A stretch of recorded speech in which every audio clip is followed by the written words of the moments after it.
Hi everyone, my name is Chloe and today I'm going to be making a video around British femicide and the alarming rise in violence against women. And I think this year so far, there has been so many cases I've seen.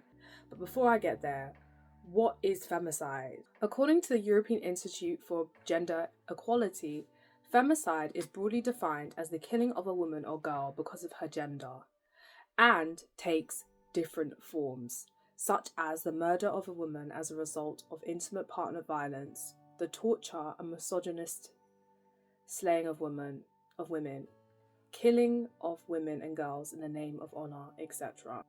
According to the Femicide census in the United Kingdom between 2009 and 2018, a woman is killed by a man every 3 days. Abuse is gendered, and this is highlighted by Women's Aid.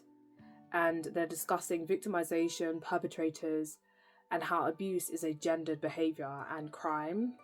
So, number one, whilst both men and women may experience incidents of interpersonal violence and abuse, there are important differences between male violence against women and female violence against men, namely the amount, severity, and impact.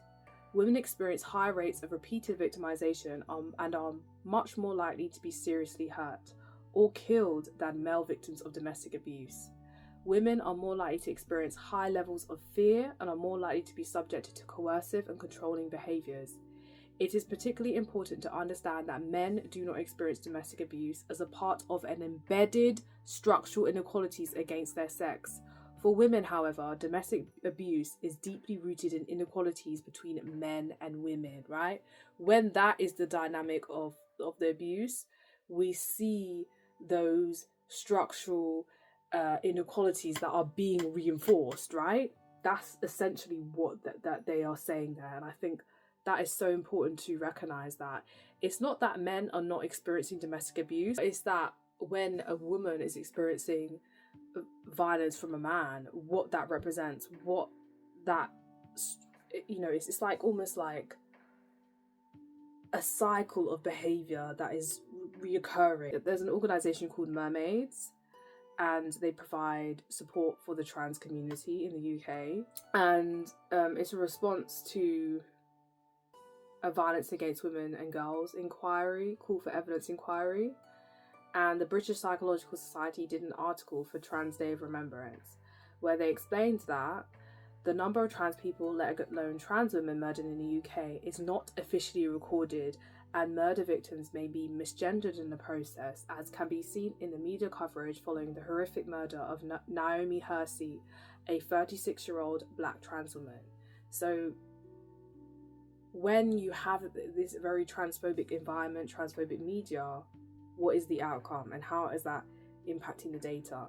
And I do think data is important, but then we know there's members of our community and what around us and what they're experiencing. So, numbers, great, but the experiences, that anecdotal evidence, I think is something that we sometimes overlook. And that is highlighting a bit where it's like it's reinforcing gender relations, like knowing your place, like that. I feel that is a key part of the violence that we experience, is that we are considered subordinate, we are considered less of human because we are not cishet men, right, who fulfill hegemonic masculinity.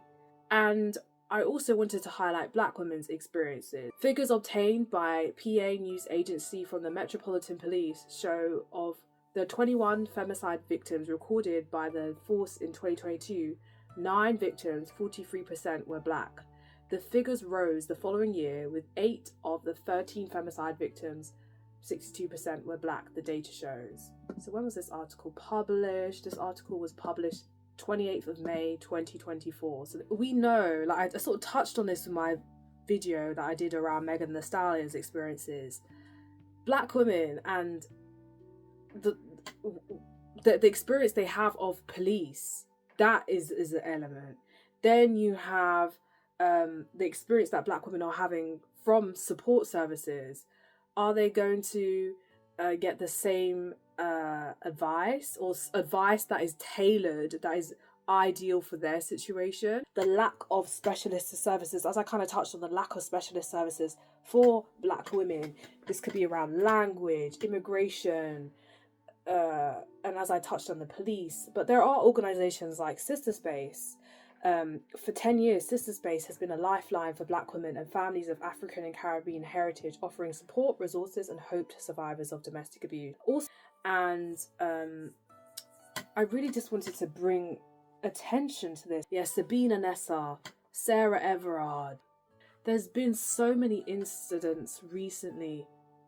The young trans girl, Brianna Gay, and then also the incident with Elaine Andam. Oh, but yeah, that was a heavy topic.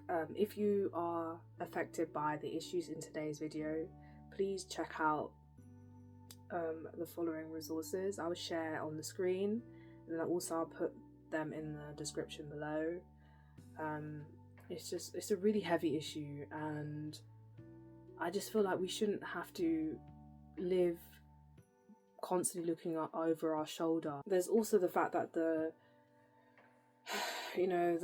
this sector, in terms of providing support around domestic abuse, is so underfunded. There's not the support that needs to be there in order to ensure that people are accessing the support that they need, right?